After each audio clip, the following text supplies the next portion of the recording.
صباح الخير عليكم، اخباركم ايه؟ وكل سنه وانتم طيبين.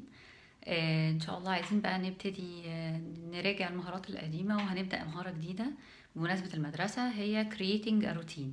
يعني ايه creating a routine؟ يعني هنعمل روتين يومي او زي schedule كده نمشي عليه. كنت الاول هعمله للولاد بس بعدين فكرت احنا لازم احنا كمان نعمل الحاجه دي عشان نعرف نطبقها مع الولاد وتبقى سهله ان احنا نفولو اب عليهم، يبقى احنا كمان بنعمل كده. طيب تعالوا نشوف ايه فوائد اصلا ليه انا محتاجه اعمل روتين. انا عامله ليست كده اهو. اول حاجه ان احنا يبقى فيه structure لحياتنا او يبقى فيه نظام احنا بنمشي عليه. ليه؟ لان المخ دايما بيبقى ما يتفاجئش، تبقى انت مجهزه او عامل له setting expectations كده ان في 1 2 3 هيحصل يوميا. ده لينا وللولاد، الموضوع ده مفيد جدا. تاني حاجة ان انا اقدر اكتسب عادات جديدة من خلال الروتين.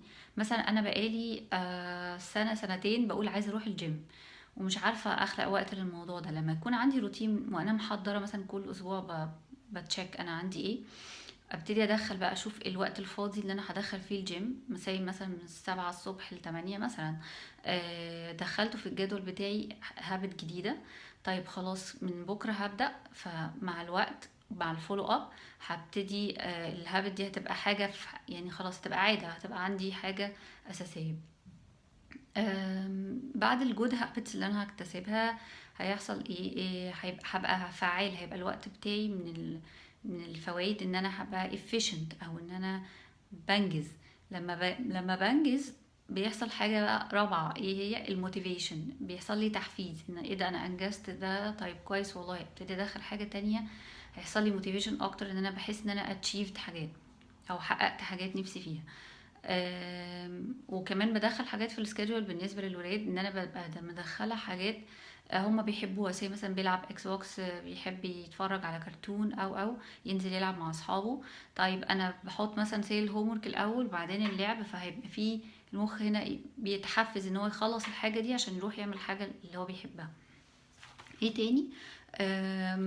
ببص من ورقة ان انا بوفر يعني الوقت للاعمال اللي هي متكومة. يعني مثلا وراي غسيل كتير، وراي اساينمنتس كتيره وقاعده كل شويه اجل، لا، الروتين بيخليني ما اجلش، الروتين بيخليني اعمل حاجه في وقتها، فبالتالي مش هيبقى عليا ورك كتير اعمله في الباك جراوند شغال مخي، لان المخ الواحد بيبقى شايل هم الحاجه اللي متكومه دي او اللي متاجله. فانا لو في روتين وعارفه ان انا بنفذه خلاص يبقى انا مش هستريح نفسيا.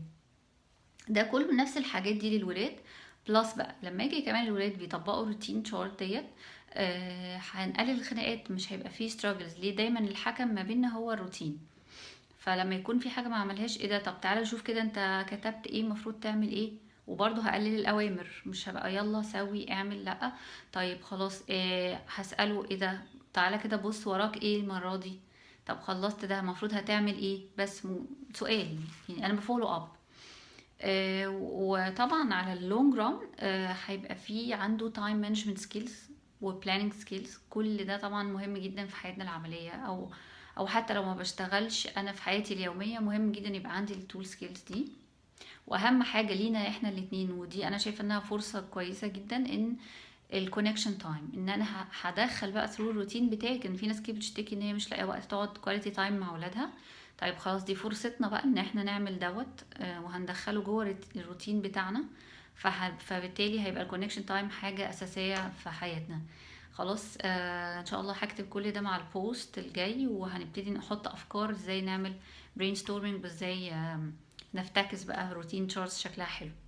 شكرا، اشوفكم على خير.